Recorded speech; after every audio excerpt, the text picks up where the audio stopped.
Assalamualaikum warahmatullahi wabarakatuh. Selamat pagi anak-anakku kelas 9 yang ibu banggakan. Semoga kalian tetap sehat dan tetap semangat dalam belajar.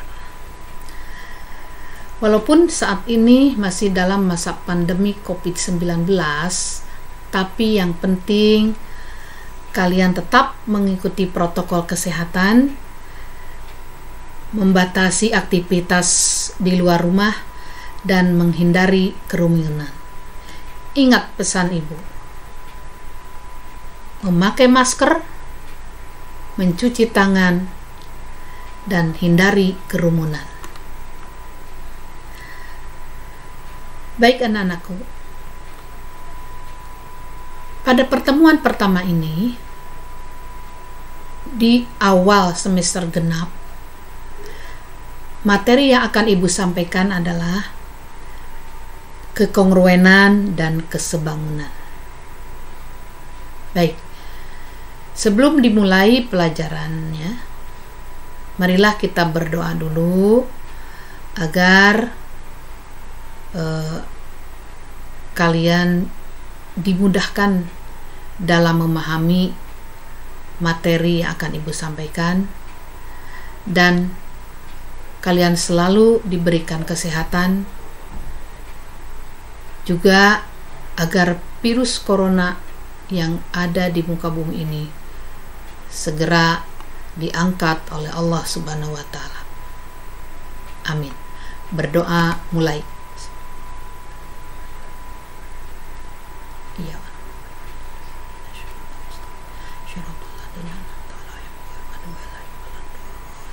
Amin.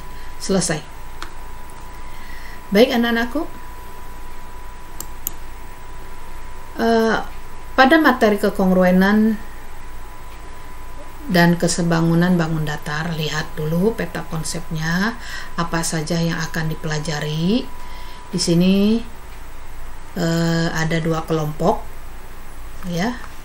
Lihat, cermati gambarnya, ada kelompok kekongruenan dan ada kelompok kesebangunan. Nah, yang akan ibu sampaikan pada pertemuan pertama ini adalah kelompok kekongruenan bangun datar yang ini, ya. Baik, kekongruenan bangun datar. Anak-anakku,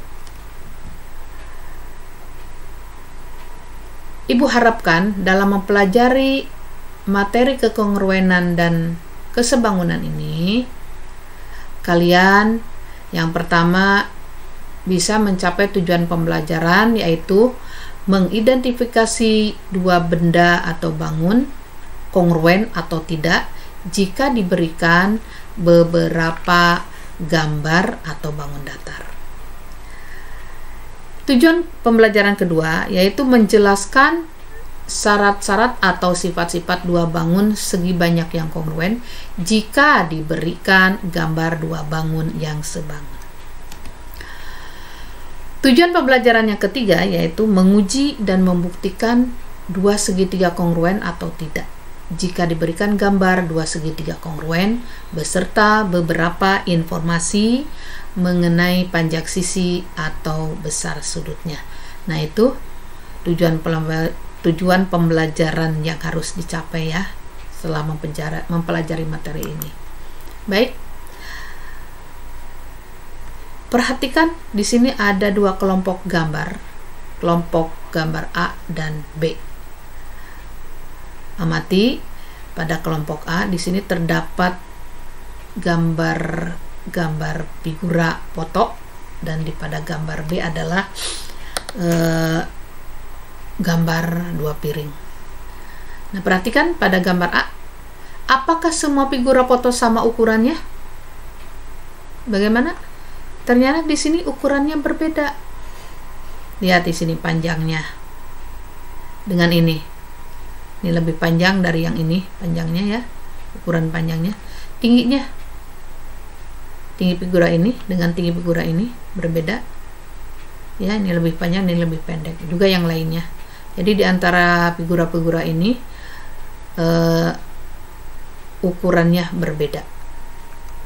Baik, lanjut. Apakah pada figura-figura ini sama bentuknya? Apakah figura-figura ini sama bentuknya? Tentunya di sini bentuknya sama, sama-sama figura foto. Ya. Kemudian lihat lagi. Di sini ada dua piring. Apakah kedua piring ini sama ukurannya? Ya. Dia memiliki jari-jari atau diameter yang sama panjang. Bentuknya sama. Ya, sama-sama piring yang membentuk bangun datar lingkaran. Sama-sama membentuk bangun lingkaran. Nah, kita simpulkan. Yang gambar A berbeda ukurannya tapi bentuknya sama. Yang gambar B sama ukurannya dan bentuknya sama juga. Jadi di sini kalau ada benda-benda bangun datar yang sama ukurannya tapi berbeda, yang sama atau yang tidak sama ukurannya tapi berbeda bentuknya, maka dikatakan bangun-bangun tersebut tidak kongruen. Lain halnya dengan ini, dua piring. Jadi kalau terdapat bangun-bangun datar yang memiliki ukurannya sama dan bentuknya sama, maka dikatakan kedua bangun datar itu adalah kongruen. Ya. Berikutnya lebih jelas lagi, lihat, kalian belajar mengidentifikasi dua benda kongruen atau tidak. Kamu perhatikan di sini pada kelompok gambar pertama. Di sini ada gambar A. Gambar A di sini tampak ada dua buah mobil. Dilihat di sini bentuknya sama, ya kan? Ukurannya sama, lihat ban depan. Tuh, ban depan sama besarnya. Ban belakang dengan ban belakang ukurannya sama. Jendela depan pada gambar ini dan jendela depan pada mobil ini sama ukurannya. Jadi di sini dua mobil ini sama bentuk dan sama ukurannya. Maka dikatakan kedua mobil ini dua mobil yang kongruen. Kemudian beralih ke gambar B. Di sini ada dua buah mobil juga, bentuknya sama mobil, tapi ukurannya berbeda, ya kan? Ukurannya berbeda. Dan di sini ini mobilnya pick up, yang ini mobilnya apa, minibus. Nah, karena di sini dua mobil ini sama bentuk dan ukurannya berbeda yang dipenuhi, maka dua gambar mobil yang ini tidak kongruen. Lanjut biar lebih jelas. Di sini pada gambar A ini tampak ada dua buah kursi, sama-sama bentuknya kursi dan ukurannya juga sama, maka dikatakan dua kursi ini adalah kongruen. Sebelahnya gambar B, sama-sama kursi tapi ukurannya berbeda, tingginya berbeda, lebarnya juga berbeda. Maka di sini dikatakan karena dua kursi ini pada gambar B ini memiliki ukurannya yang berbeda tapi bentuknya sama, maka dikatakan kedua kursi ini adalah tidak kongruen. Paham kan?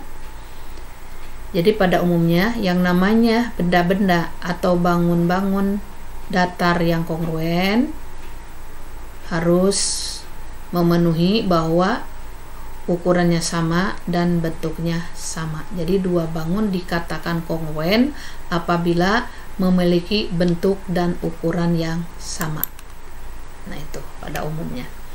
Kemudian beralih ke apa syarat-syarat dua bangun yang kongruen itu. Nah, dua bangun datar dikatakan kongruen jika memenuhi dua syarat berikut. 1. Sudut-sudut yang bersesuaian sama besar. Dan syarat keduanya, sisi-sisi yang bersesuaian sama panjang. Nah, kedua syarat ini harus dipenuhi dua-duanya. Gak boleh salah satu yang dipenuhinya, jadi harus dua-duanya. Perhatikan gambar berikut biar lebih jelas. Di sini ada dua gambar, yaitu segi 4 ABCD dan segi 4 JKLM. Tadi dikatakan bahwa sisi-sisi yang bersesuaian dan sudut-sudut yang bersesuaian. Apa maksudnya itu? Lihat sini. Sisi AB dengan sisi JK ini keadaannya bersesuaian. Sisi BC dengan KL ini juga bersesuaian. CD dengan LM bersesuaian. Sisi AD dengan sisi JM bersesuaian. Terus, manakah sudut yang bersesuaiannya? Sudut A bersesuaian dengan sudut C. Sudut B bersesuaian dengan sudut K. Sudut C bersesuaian dengan sudut L. Dan sudut D bersesuaian dengan sudut M. Biasanya, kalau yang bertanda sama, itu artinya sama besar atau sama panjang. Perhatikan di sini sebelahnya keterangan gambar. Sudut-sudut yang bersesuaian, yaitu sudut A dan sudut C tadi sudah dikatakan ya, bahwa sudut A bersesuaian dengan sudut C, dan besar sudut A sama besar dengan sudut C. Sudut B bersesuaian dengan sudut K, dan besar sudut B sama besar dengan sudut K. Sudut C bersesuaian dengan sudut L, dan besar sudut C sama besar dengan sudut L. Besar sudut D atau sudut D bersesuaian dengan sudut M, dan sudut D besarnya sama dengan sudut M. Kemudian pada sisinya, sisi-sisi yang bersesuaiannya, yaitu sisi AB dengan sisi JK bersesuaian, dan sudut AB panjangnya sama dengan JK. BC dan KL bersesuaian, dan panjang BC sama dengan KL. Sisi CD dan LM bersesuaian, panjang CD sama dengan panjang LM. Sisi DA dan sisi MJ, sisi DA dan sisi MJ ya bersesuaian, dan DA panjang DA sama dengan MJ. Nah, jika bangun ABCD dan bangun JKLM memenuhi kedua syarat ini, yaitu apa? Sudut-sudut yang bersesuaian sama besar nih, dan sisi-sisi yang bersesuaian sama panjang ini, maka bangun tersebut, kedua bangun tersebut, yaitu bangun ABCD dan JKLM, kongruen. Dinotasikan dengan ini nih, lambangnya atau simbolnya, tanda air mengalir, dan sama dengan di bawahnya. Itu dibacanya kongruen. Jadi ABCD kongruen dengan JKLM. Baik. Nah, itu syarat-syarat yang harus dipenuhi apabila dua bangun dikatakan kongruen. Baik. Lebih jelasnya, perhatikan contoh berikut, contoh soal berikut. Kita belajar membuktikan ya. Belajar membuktikan bahwa dua bangun datar itu kongruen. Pertanyaannya, buktikan kedua bangun di samping kongruen, yaitu bangun ABCD dengan bangun PQRS adalah kongruen. Jadi di sini harus dipenuhi kedua syarat bangun yang kongruen tadi, ya, yaitu sudut-sudut yang bersesuaian sama besar dan sisi-sisi yang bersesuaian sama panjang. Yuk kita buktikan. Dari gambar ternyata sudut-sudut dan sisi-sisi yang bersesuaian, yaitu ini lihat sudut A dengan sudut S, ini ada buletannya bertanda sama. Ini artinya menunjukkan bahwa sudut A dan sudut S sama besar, bersesuaian dan sama besar. Kemudian sudut B bersesuaiannya dengan sudut R bertanda sama, sama-sama silang, maka sudut B sama dengan sudut R. Sudut C bersesuaiannya dengan sudut Q bertanda sama lengkungan 2, maka sudut C sebesarnya sama dengan sudut Q. Sudut D bersesuaian dengan sudut P, maka sudut D besarnya sama dengan sudut P. Itu sudut-sudut yang bersesuaian sama besar. Kemudian kita buktikan sisi AB ini dibatasi dengan buletan nama silang. Maka ini juga yang dibatasi oleh buletan nama silang adalah SR. Jadi di sini AB dengan SR itu bersesuaian dan sama panjang. Kemudian sisi BC dibatasi oleh silang dan dua lengkungan ya.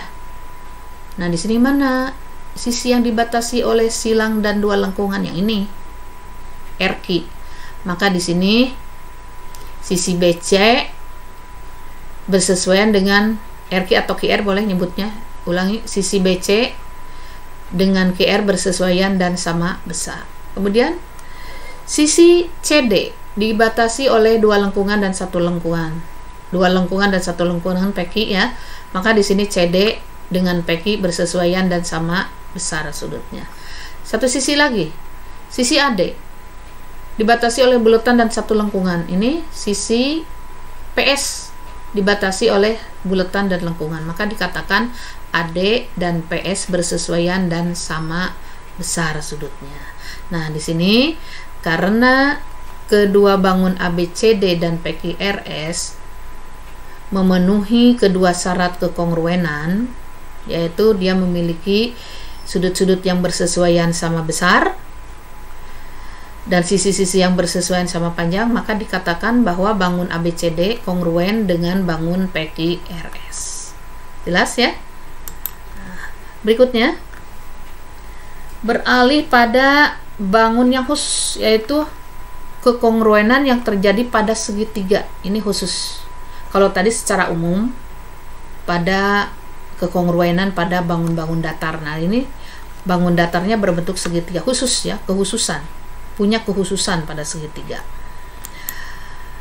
Kekongruenan pada segitiga syaratnya sama, yaitu sudut-sudut yang bersesuaian pada segitiga sama besar dan sisi-sisi yang bersesuaian pada segitiga sama panjang. Syaratnya sama ya, pada dasarnya sama ya. Ini perhatikan kedua gambar ya tadi ya.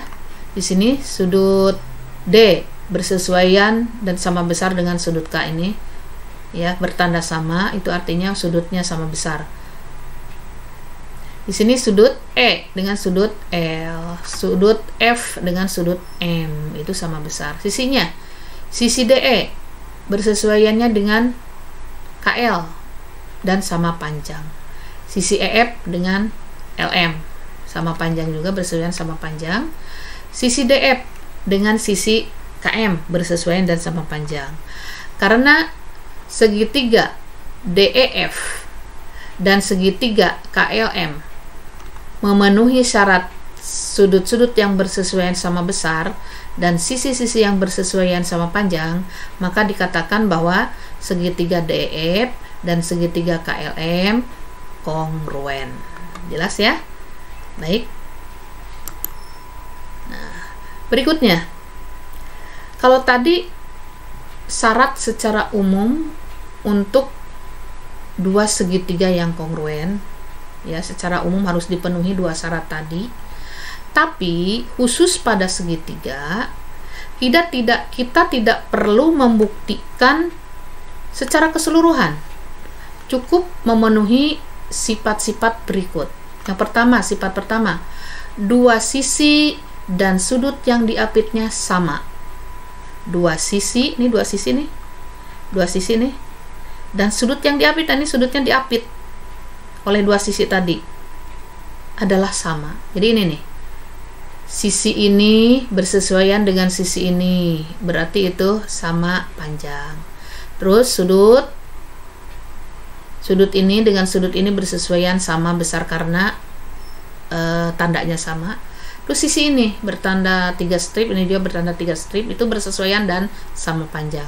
Jadi di sini letaknya sudutnya diapit oleh dua sisi. Jadi sisi, sudut, sisi. Sisi, sudut, sisi. Jadi kalian tidak perlu membuktikan sudut-sudut atau sisi-sisi yang lain yang tidak dikasih tanda. Seperti apa sudut ini yang Ibu tunjuk? Ini dengan ini tidak perlu dibuktikan bahwa kedua sudut itu sama besar. Sudut ini juga tidak perlu dibuktikan sama besar. Terus sisi ini tidak perlu dibuktikan sama panjang dengan ini. Jadi cukup memenuhi ini. Ada dua sisi dan satu sudut yang diapitnya sama. Ya. Oke, itu sifat pertama. Jadi kedua segitiga ini adalah kongruen. Sifat yang kedua, ketiga sisi sama.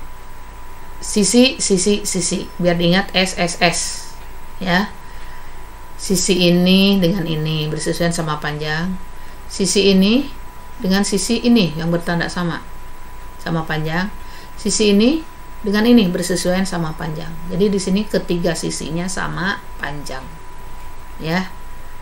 Boleh dikatakan apabila ada dua segitiga seperti ini, kelihatan atau tampak bertanda sisi-sisinya sama panjang, maka langsung bisa disimpulkan bahwa dua segitiga ini kongruen tanpa membuktikan ketiga sudutnya sama besar, ya. Lanjut, sifat yang ketiga. Pada dua segitiga, apabila menemukan satu sisi dan kedua sudut yang terletak padanya sama, lihat sini.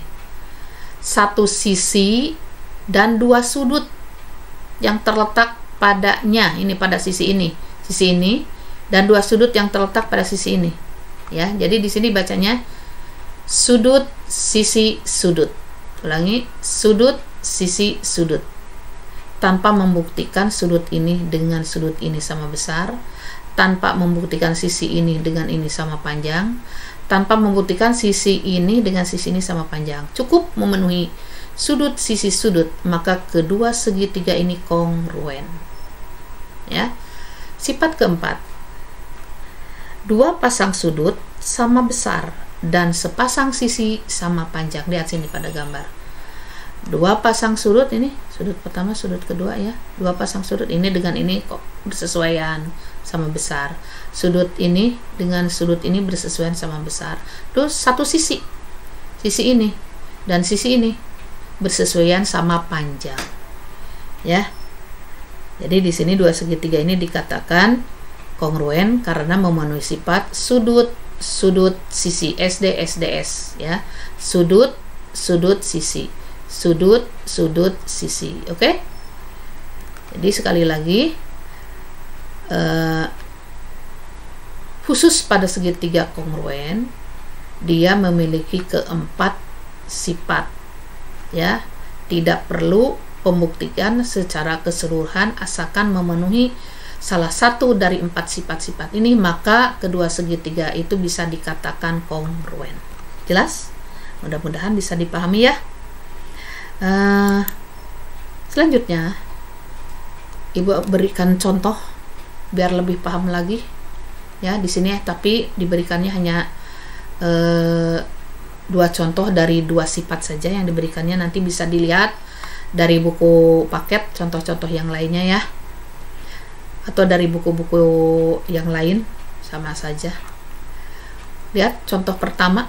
Di sini pertanyaannya, buktikan bahwa segitiga ABC kongruen dengan segitiga EDC. Lihat gambarnya, bahwa harus dibuktikan bahwa segitiga ABC ini kongruen dengan segitiga EDC ini. Ya. Berdasarkan gambar di atas diperoleh bahwa di sini lihat AC bertanda sama dengan EC. Berarti dikatakan AC sama dengan EC. Sisi bersesuaian sama panjang. Terus sudut ACB, ini sudut ini nih yang tengah, sudut ACB dengan sudut EDC yang bawahnya ini bertolak belakang. Ingat bahwa sudut-sudut yang bertolak belakang besarnya sama. Berarti di sini sudut ACB sama besar dengan sudut EDC. Oke, lanjut, lihat sini. Di sini ada sisi BC bertanda sama dengan sisi DC. Berarti sisi BC panjangnya sama dengan sisi DC. Jadi di sini sifat yang dipenuhi di sini yaitu dua sisi dan satu sudut yang diapit. Sisi sudut sisi, ya. Sisi sudut sisi dipenuhi. Maka kedua segitiga ini atau segitiga ABC dan segitiga EDC adalah kongruen karena memenuhi sifat memenuhi sifat sisi sudut sisi. Baik. Supaya lebih paham lagi, beralih ke contoh kedua. Perhatikan di sini kita harus membuktikan bahwa segitiga PQS kongruen dengan segitiga RQS. Lihat gambarnya. Ya, di sini sebenarnya sih layang-layang, cuma terbagi dua. Di sini sebenarnya ada dua buah segitiga yang kongruen. Kita harus buktikan apakah segitiga PQR dan segitiga RQS kongruen. Ya, sifat apa yang dipenuhi di sini? Coba lihat, kita cek. Di sini sisi PQ bertanda sama atau bersesuaian dengan RQ, ya. Jadi di sini PQ sama dengan RQ karena bertanda sama tuh. Terus sisi PS bertanda sama dengan sisi RS. Berarti ini sisi panjang PS dengan RS sama. Kemudian sisi ketiga ini, sisi QS. Sisi QS ini adalah sisi yang dimiliki oleh segitiga PQS dan sisi yang dimiliki oleh segitiga apa nih yang bawah itu, segitiga RQS. Jadi sisi ini milik berdua, milik segitiga yang atas juga milik segitiga yang bawah. Dan kalau berimpit berarti jelas sisi-sisi yang berimpit ini adalah sama panjang. Jadi sifat apa yang dipenuhi di sini? Yaitu sisi atau ketiga sisinya sama panjang. Sisi ini dengan ini, sisi ini dengan ini, itu sisi yang berimpit ini sama. Sisi berimpit sama ya. Jadi di sini disimpulkan bahwa segitiga PQS dengan segitiga RQS kongruen. Baik, lebih jelas ya melalui soal ini, mudah-mudahan lebih jelas. Nah, materi sudah selesai. Silahkan boleh dipelajari ulang, nanti putar lagi videonya atau buka lagi PPT-nya. Silahkan, mudah-mudahan kamu bisa lebih paham lagi. Nanti pertemuan yang akan datang akan Ibu sampaikan materi kesebangunan bangun pada bangun datar ya. Sampai jumpa. Billahi taufiq wal hidayah. Wassalamualaikum warahmatullahi wabarakatuh.